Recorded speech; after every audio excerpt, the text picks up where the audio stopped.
교육진단 시간입니다. 오늘은 한국교육과정평가원에서 실시하는 6월 모의평가가 치러지는 날입니다. 해마다 6월과 9월 두 차례 실시하지만 올해 모의평가는 여느 때와는 다른 관심을 불러일으키고 있습니다.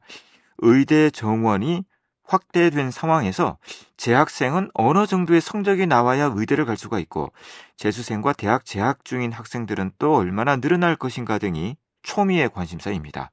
오늘은 6월 모의평가를 통해 보는 올해 입시 전망과 6월 모의평가를 어떻게 활용해야 하는지에 대해 얘기해보는 시간 갖도록 하겠습니다. 오늘도 윤일현 교육문화연구소 대표 윤일현 선생님 전화로 모셨습니다. 윤 선생님 안녕하십니까? 예, 안녕하십니까. 오늘 모의평가 응시자 분석을 해보면 지난해와 어떤 차이가 있는지 좀 설명을 부탁드립니다. 예, 원래 응시자는 일단 그 원서, 결시생 빼고 원서 접수 상황만 보면은 원래는 47만 4천여 명으로 지난해보다 한 1만 명 남짓 늘어났습니다. 이 지원자는 재학생이 38만 5,435명인데 지난해보다 1만 60명이 늘었고요.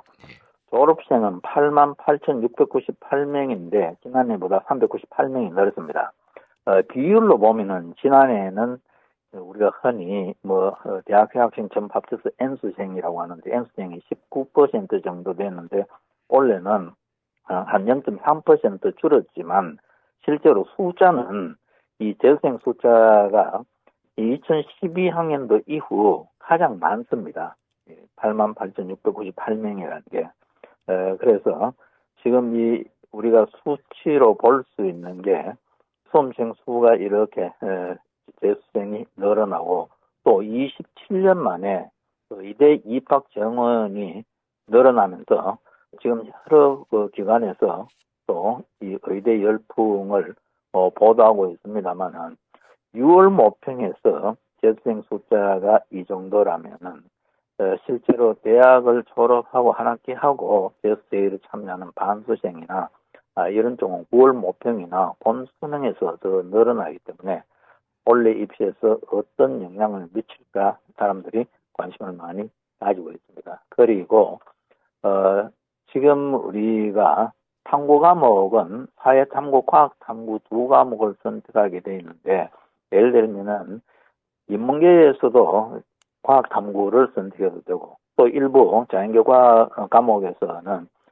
자연계 학과도 사회탐구를 선택해도 되는데 표준 점수가 일반적으로 과학탐구가 높았기 때문에 지난해에는 과학탐구가 사회탐구보다 선택자가 많았습니다. 그러나 올해는 다시 사회탐구 선택자가 27만 1천 명 조금 넘고 과학탐구는 25만 2천 명이 조금 넘는데 사탐이 다시 역전된 이유는 또 일부 자연계 학과에서는 사회탐구도 받아들여주기 때문에 이런 현상이 일어난 것 같습니다. 그래서 올해 이 모의평가는 사실상 어떤 입시에서 보면은 이 판도 이 판체가 완전히 달라졌기 때문에 오늘 이 모의고사를 중심으로 해서 여러 가지 수험생 성향이나 아니면 이런 것들을 분석해 볼 필요가 있다고 생각합니다. 네.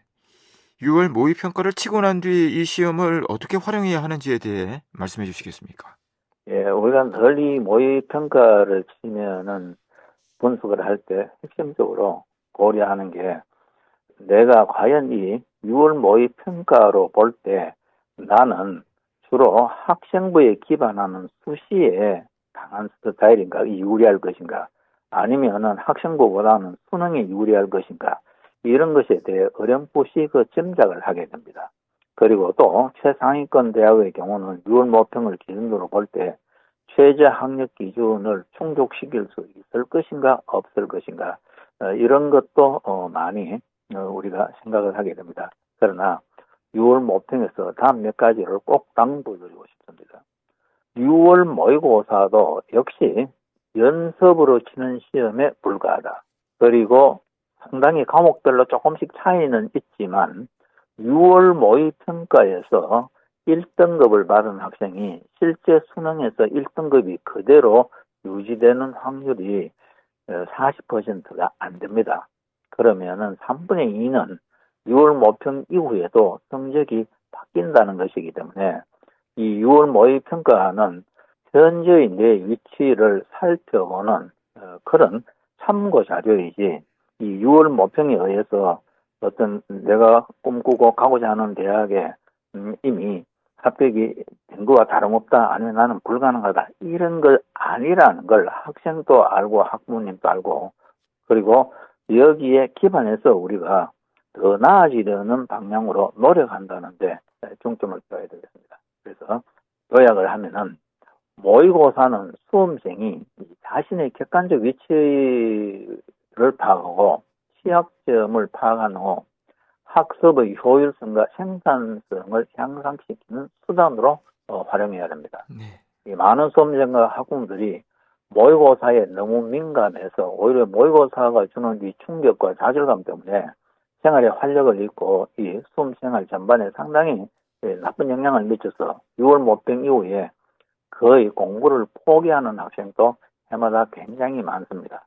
그래서 지금부터 공부에 의해서 상전벽해의 대변화가 여러 차례 일어날 수 있다는 걸 명심하고, 오로지 지금 시험은 현재의 내 상대의 위치, 내 취약 과목이 무엇인가, 그리고 앞으로 입시 공부를 하는데 어느 부분을 더 집중적으로 힘을 쏟고 또 전략적으로 부족한 부분을 접근할 것인가, 이런 데 대한 어떤 자기 성찰과 반성에 도움이 된다. 이렇게 해야지, 이게 모든 걸 결정하는 것은 아니라는 걸 명심할 필요가 있습니다.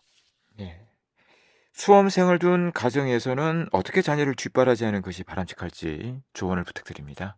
예, 역시 이제 오늘 시험 치고 나면은 결과 이제 뭐 여러 기관에서 예상 등급 컷도 나오고 뭐 또 정시 기준으로 봤을 때 어디에 지금 진학이 가능하냐, 이런 것들이 나오는데, 그러나 실제로 학부모님들께서는 이것은 앞서 말씀드렸습니다만은 연습으로 치는 시험에 불과하기 때문에, 만약에 학생이 기대 이상으로 잘 쳤을 경우에는 이렇게 가면은 잘 되겠구나, 정말 힘내서 더 열심히 하자, 이렇게 격려를 해주시고, 또 생각만큼 나오지 않았을 때는 오히려 다행이다, 지금 내가 약한 것을 미리 지적받았으니 얼마나 다행이고, 그래서 지금부터 보충하고 또 그 취약 부분에 신경을 써서 실제 수능에서는 더 잘할 수 있게 하자, 오히려 시험 좀 못 친 게 반성하고 이 자극을 주는 좋은 기회다, 이런 식으로 어떤 경우에든 수험생이 좀 더 활기차고 그리고 더 적극적으로 노력할 수 있도록 격려하고 끌어주는 이 자세가 지금 시점에서는 가장 중요하다는 걸 한번 생각해 보면 좋겠습니다. 네. 오늘 말씀 고맙습니다. 네, 여기까지 듣도록 하죠. 윤일현 교육문화연구소 대표 윤일현 선생님이었습니다.